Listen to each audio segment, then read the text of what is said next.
In the dawning hours of 2012, I found myself living on a military base waiting patiently for the final months of my enlistment to expire so I could return to my gloriously sad life as a filthy civilian thousands of miles away. In an attempt to actively avoid any relationships that might make that decision more difficult, I pretty much kept to myself, oblivious to the fact that my personality and physical appearance already accomplishes that task for me. Instead of, getting a girlfriend or hanging out with the guys, I instead walked 2 miles to the nearest internet cafe/gaming lounge almost every day, posted up on the same PC in the back of the room nobody else ever used, and started sampling all the games they had to offer. I quickly grew bored with most of what they had before I decided to check out Fallout 3.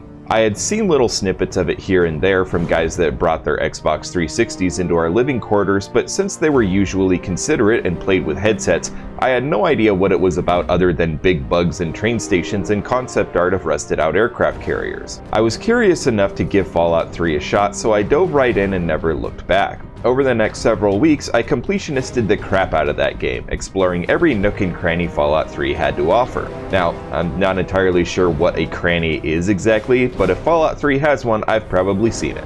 I fell in love with the franchise from there, and while some hardcore Fallout fanboys will tell me that I'm just a filthy casual because I couldn't even make it through the tutorial levels on the isometric titles, I still love the Bethesda-era games for what they are, an exploration and expansion of the universe that was created by a lone developer at Interplay all those years ago. However, Fallout 3 is not without its faults, and the more I play other Fallout titles like Fallout 4 and New Vegas, I come to the realization that Fallout 3 is not a bad game, but it is a terrible game to serve as a noob's first exploration into the Fallout universe. There are a lot of problems that not only ruin Fallout 3 for seasoned Fallout players, but also gives novice players unrealistic expectations of what to expect from other Fallout games. So today I wanted to explore some of my reasoning for these statements and hopefully give a bit of context to anyone who is curious about the Fallout universe or interested in exploring other titles in the franchise. So go ahead and grab a Nuka-Cola Quantum, boil up some Instamash, and settle in because I'm Gray, this is Gray Gaming, and you're watching 5 reasons why Fallout 3 is the worst Fallout game for noobs. Oh, and there will be spoilers, you dopes. Can't believe I still have to say that 15 years later. You were betting I would throw in references to the fact that people's faces look like early generation Terminators with rubber skin, or the fact that everything is either green, gray, or slightly different shades of green or gray. But that's actually not the case here. While there were definitely better graphics available among Bethesda's competitors at the time of release, it was still engaging enough and still leaps and bounds ahead of some games released just 2 or 3 years prior. However, even more troublesome than a color palette that was used by virtually every 2000s artistic project from The Matrix to the Book of Eli and could put you to sleep faster than a Valium daiquiri was the fact that when you finally wandered out of Vault 101 into that glorious blinding white light revealing the wondrous Capital Wasteland, you very quickly discovered there wasn't much there. The further you venture from the DC ruins, the emptier things seem to get, and once you reach DC proper, impassable piles of rubble force you to spend hours wandering through the DC metro system where every tunnel and terminal looks the same as the one you just left. This is where your more impatient players just tend to give up, which is unfortunate because once you find your way into the heart of the DC Mall, there is a lot to see. Though few and far between, each of the permanent settlements are unique and there's a decent amount of things to do in them. But the sea of emptiness and sameness to get to the good bits can be a real turnoff for many players, and while the main storyline hooks you with drama, mystery, and Liam freaking Neeson, it takes a hard left into Walking and Talking Simulator 2277 until about 2/3 of the way through. This wasn't a limitation of the game's engine. Here's footage of Oblivion, for example, a game that uses the exact same engine as Fallout 3 and was released 2 years earlier. Many players criticized Fallout 4 for a comparatively small map, but pound for pound, there's just more to do in Fallout 4, and even the empty parts have interesting quirks and things to look at.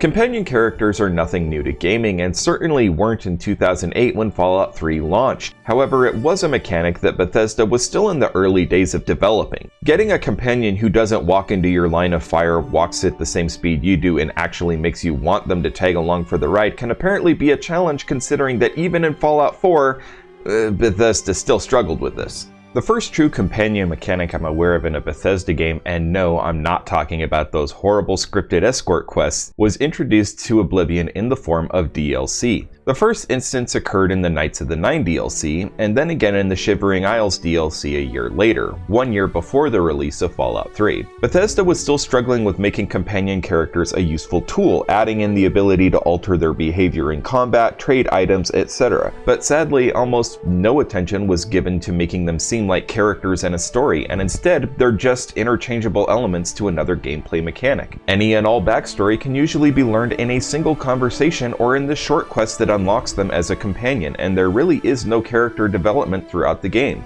They are the same person when you meet them as they are when the game ends. This is in stark contrast to Fallout 4, where even at their worst, the companion characters still have some interesting bits of world-building lore and personal background to dole out, and at their best delivers special side quests and are interesting characters that develop and change with our influence, even if we don't really get to choose how they develop. In Fallout New Vegas, the companions were absolutely superb, and while some are definitely better than others, there really isn't a dud in the whole game. Considering that other game franchises like Mass Effect that released a year earlier had phenomenal companion character development and that their personalities develop according to player actions, it was a real missed opportunity that many players now expect of an RPG and which Fallout 3 is just sorely lacking. If you're looking for some indication that even Bethesda didn't care about the companions, look no further than the fact that they are marked as non-essential and can be killed in combat, bringing their stories, or lack thereof, to an abrupt end. Choice is an illusion. Game developers like to quote dogma and repeat the same old mantras. You can play your way, the world is your oyster, your decisions matter. If you like your healthcare plan, you can keep it. Wait, what were we talking about? But we all just sort of accept that for the most part, our decisions often boil down to which scripted side of the fence of a single story we want to sit on. Or in the case of Mass Effect players, what's your favorite color? In the case of Fallout 3, however, you really do not have player choice. Sure, you can decide whether a couple NPCs live or die as long as they aren't tied to the main quest, and you can swing an election in a town of 5 people, but any way to influence the main storyline is largely absent. Regardless of whether you select the friendly/helpful dialogue options, the sarcastic/witty options, or the caustic mean options, you're always moving inexorably in the same direction. You perform the same quests, allied with the same factions, all the way until literally the final 30 seconds of the game when you finally get to choose how it all ends. Now don't get me wrong, the story is still great, getting to the finale is still fun, and there is some replayability depending on whether you want to play as an evil slaver or a wasteland do-gooder. But at the end of the day, the story does not change according to your actions.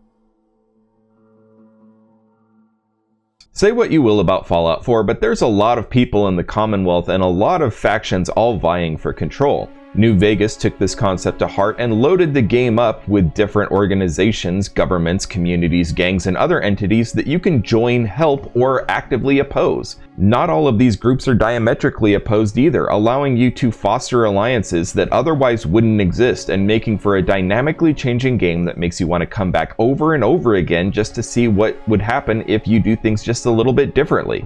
In New Vegas and Fallout 4, these groups and factions all tend to have some shades of gray when it comes to their mission and vision statements, their means versus their ends, motivations, ethics, morals, and cultural norms. But in Fallout 3, the factions are about as cut and dry as it gets. On one side, you have the Enclave. They're evil and place no value on the lives of Wastelanders. They are technologically superior and know it, giving them free license to steamroll over everyone that gets in their way. They will sacrifice thousands and wipe out entire ecosystems if it means a safe blank slate for them to rebuild over. The opposite side of that coin is the Brotherhood of Steel. The Brotherhood of Steel is technologically superior to the people of the DC ruins, but not as advanced as the Enclave, making them an underdog. They use their tech to help the people rebuild rather than murder and subjugate the locals. They might not be the friendliest, and some individuals may disagree with their chapter's leadership, but as a whole, they have a strong moral compass and are willing to sacrifice everything in the name of doing what's right. That's it. There's no nuance, there's no complicated motivation or cognitive dissonances. It's as monochromatic as the dark side of the Force versus the light side. Simple black hat, white hat storyboard. These factions lay the groundwork for what will come to pass in Fallout 4, but when viewed in the vacuum of Fallout 3, just do not offer much in the form of difficult decision making. Before we get to our fifth and final topic on this list, if you've made it this far in the video, please consider liking and subscribing and hitting that notification bell so you can get notified every time we publish new content on this channel. I am officially launching my Patreon presence, so if you enjoyed this video and want to help make improvements to this channel, please consider becoming a patron. Finally, we get down to the last reason why Fallout 3 is a terrible Fallout game for noobs, and it's a doozy: the Brotherhood of Steel. Okay, we probably could have just made a video called 5 reasons why Brotherhood of Steel ruins Fallout 3, but bear with us here, we'll try and keep it concise. The BOS has been featured in every single Fallout game to date, and while they don't always take center stage, they are often integral to the plot in one fashion or another. Despite the points we made in our last argument, F3's Brotherhood of Steel is an interesting departure from the previous established identity for the faction. In Fallouts 1 and 2, it's well established that the BOS is a dynastic organization descended from US Army soldiers who mutinied in the final hours leading up to the Great War of 2077. These survivors decided it was necessary to safeguard dangerous technologies to prevent another technological apocalypse from ever happening again. As a result, they hoard weapons and tech to themselves and will kill innocent wastelanders that they deem to be in possession of dangerous technology. Simply possessing a rusty old laser rifle or unidentified electronic components can be a death sentence if you refuse to turn them over to a passing BOS patrol. It's a harsh stance to take, but completely understandable given what the first generation of BOS members experienced, and while their methods leave a lot to be desired, their mission is grounded in the best of intentions. However, in Fallout 3, we see a very different depiction of the Brotherhood of Steel, mostly because the East Coast chapter of the Brotherhood of Steel was never supposed to exist in the first place. Years before the events of Fallout 3, an influential knight named Owen Lyons began pushing for reforms within the Brotherhood of Steel. He saw the problems that a hereditary paramilitary organization could experience if they were drawn into conflicts that resulted in heavy casualties, i.e., inbreeding. He also saw their mandate to protect the world from another apocalypse to be hypocritical, considering they had no problem letting the people of the Wastes remain shrouded in barbarism to be hunted as prey by the mutated wildlife and to murder each other over scraps of food and mouthfuls of water. The BOS elders at the time recognized that Lyons' ideas could instigate a schism within the Order, so they promoted Lyons to the rank of Paladin and ordered him to lead an expedition from the Mojave to Washington, D.C. This was a dubious mission to begin with, as previous expeditions to even reach the Midwest had failed to return. Lyons' expedition was also given lower quality T-45 power armor and basic laser and ballistic weapons, while the Mojave chapter kept their suits of superior T-51 power armor and more powerful Gauss rifles for themselves. Another interesting wrinkle is that Lyons' expedition was also given custody of an infant named Arthur Maxon, the last living descendant of Roger Maxon, the founder of the Brotherhood of Steel and rightful claimant to the title High Elder. It's pretty obvious that the Lyons expedition was meant as a suicide mission with the goal of snuffing out dissent, ending the Maxon bloodline, and consolidating power with the current regime. However, despite the deck stacked so heavily against them, the Lyons expedition actually defied all expectations and managed to reach the DC ruins. Lyons then got to work creating a new Brotherhood of Steel in his image. He began recruiting locals into the BOS ranks, which was not unheard of but was always an exception rather than the rule.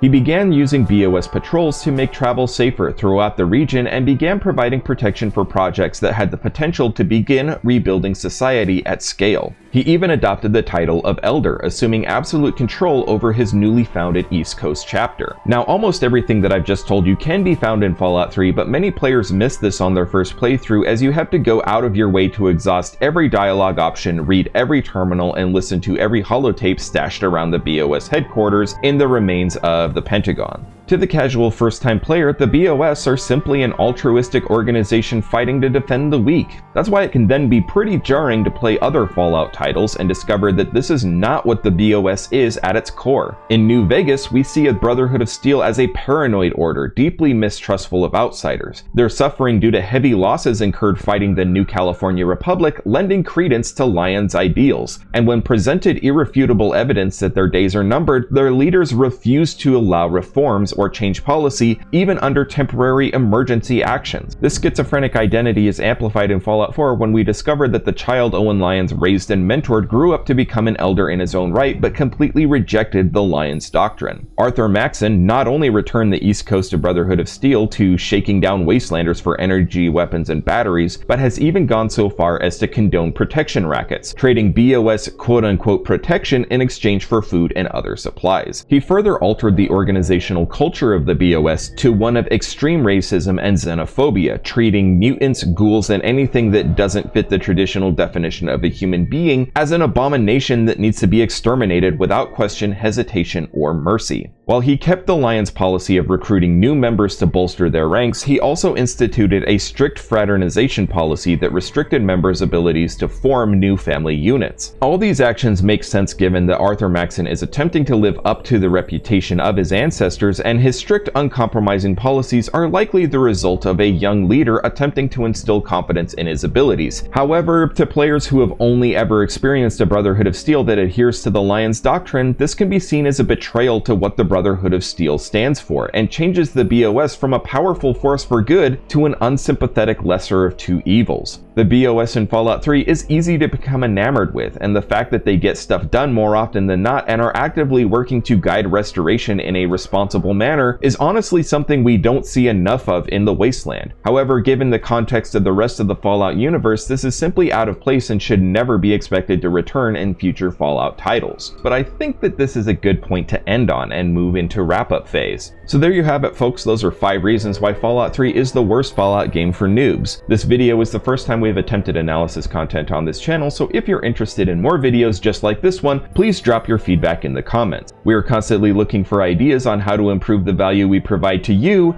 a random stranger on the internet whose approval we so desperately crave. So a like and subscribe would also be appreciated. Until next time, it's been real, stay safe, and we hope to see you all here next time on Gray Gaming.